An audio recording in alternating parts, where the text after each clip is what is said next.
What is the best way and easiest way of getting rid of all this hair that's tangled around your brush bar? Now this can be relevant to any vacuum brand, but we're going to concentrate on the Shark today because I have one here. Firstly, we need to get the best access to the brush bar possible.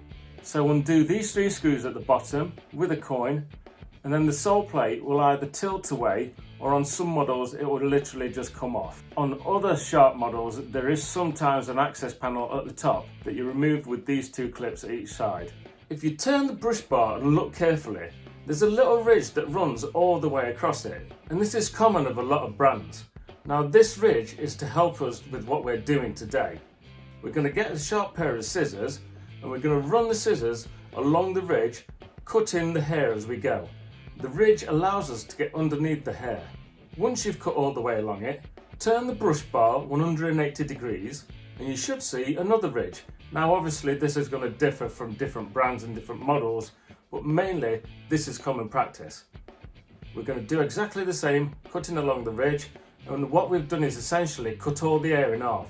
So it's not going to be tangled around the brush anymore. It should really come away quite easy.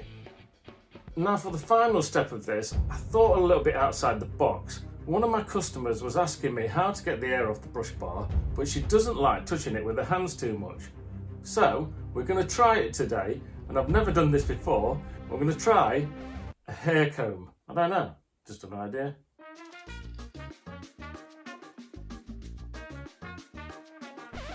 Okay, I'll admit I've had better ideas in the past. Basically, my comb has just been battered and it wasn't that easy. Basically, you had to take it off the comb with your hands anyway. So my original plan is probably the best. The one that I do every day is to cut it all in half and then pull it off with your hands. Maybe you have a better way of doing this. If you do, drop it in the comments below. Is there a special tool that you can use? I don't know. I know there is like a little pick that you can buy, but I've never tried these things.